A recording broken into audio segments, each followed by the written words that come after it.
Do you know you have a destiny in this country? And I know you're a pastor. I know that. It's a unique gift to have a sitting president, have a daughter who is a pastor. You don't see that anywhere. So I wanted you to pray for her. Spirit of the Lord.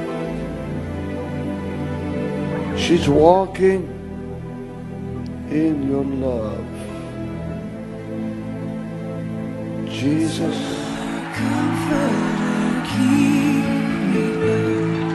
Spirit, we long to embrace. You offer hope when our hearts have hopelessly lost our way. Oh, we've hopelessly lost